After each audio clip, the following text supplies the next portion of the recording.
Good morning, everybody. Welcome to Rhyme of the Times for the week ending 15th of March 2025. Amesbury ejected and little contrition is detected.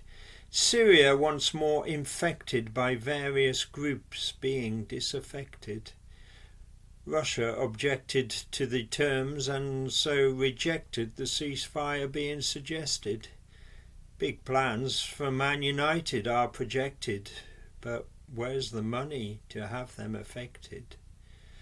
Carney's elected, but an imminent Canadian general election's expected. A North Sea collision is inspected and a Russian is suspected and arrested. In anyone's book, it's not a good look when an MP gives a citizen a right hook, and then when the constituent is on the ground, continues to punch him pound, pound, pound. But back in November, that's what happened literally. Mike Amesbury, the guy with a black belt in stupidity. CCTV catches most things, and it caught this fool bare fist street fighting without Queensberry rules. He was stripped of the whip for what had occurred, and last month he was sentenced to 10 weeks of stir. But after 3 days that punishment ended as his lawyers got the sentence suspended, and on Monday his resignation was tendered, his political career's death knell thus rendered.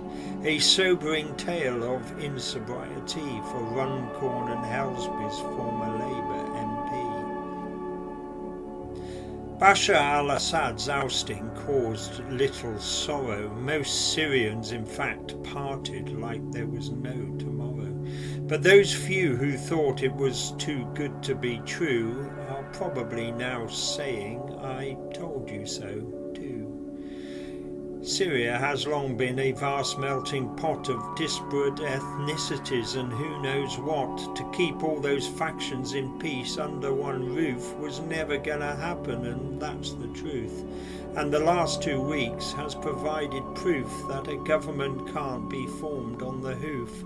And so the joy at Assad's exit last November has now dwindled to a smouldering ember. On Sunday, Trump said Ukraine might not survive. From that, the interpretation many derived was that the US president was rolling the pitch to limit the shock when Ukraine is ditched. Because that seems to be what he has in store as an expedient solution to end the war. Then on Tuesday, peace talks were resumed. This time it was Russia not allowed in the room.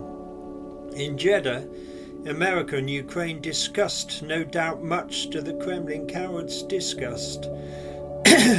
Trump's committed to peace can't be seen as a loser, so Ukraine was left with no room for manoeuvre. It still took 8 hours for the Ukrainian delegation to agree to the terms of a fighting cessation, and straight away Ukraine's umbilical cord of US aid and intelligence was restored.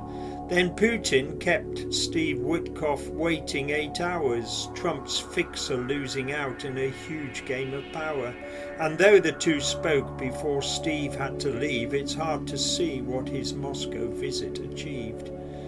The Kremlin coward on Tuesday showed his fear, going to Kursk when no Ukrainians were near.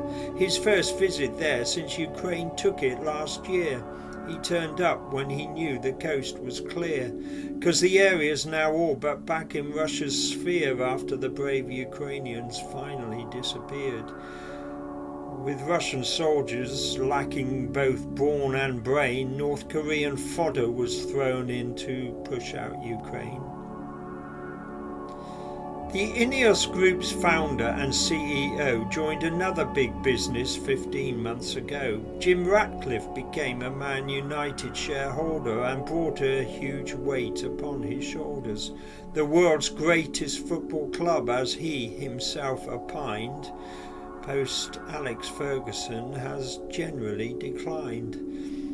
As the guy now in charge of football affairs, a majority of the load he obviously shares. So far it's been about cost cutting and job losses, and losses on the pitch under 3 different bosses. But on Tuesday some rare optimism prevailed, with a proposed new 100,000-seater stadium unveiled. One minute Man United were on the bones of their arse, now it seems a financial miracle will come to pass. On Monday, off the northeast coast of Britain, 2 ships were reported to be in flames stricken. A Portuguese-flagged container ship hit a tanker. The US-registered tanker was stationary at anchor. 36 were rescued, but one's missing, presumed dead. The effect on the environment many now dread. The captain of the container was a Russian bloke. The question now is, why did he crash his boat? He was clearly more perpetrator than victim, and on Saturday Humberside police had nicked him.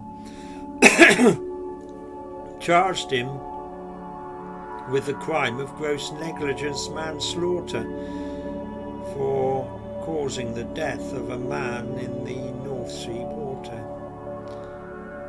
Mark Carney is a familiar name over here, having been the Bank of England's governor for 8 years. So on Sunday, Canada's Liberal Party decision to elect Mr Carney into the position of Canada's most important politician seemed like a fairly astonishing transition. A national general election will be called presently, so his role as PM may be quite temporary. However long it is, he'll have his hands full handling a southern neighbour full of bluster and bull, and he immediately issued a clear warning that a new post-Trudeau era was now dawning. Last week, just in time, Justin raised his own ratings with a valedictory Trump berating, when he told him his tariff attack would be a pretty dumb idea, not a domestic panacea. Trump's anger at this slight he could not conceal, and he slapped 50% tax on Canadian steel, but quickly had the directive repealed. The actions of a dingbat, or is it, as some feel, just the start of a part of the art of the deal?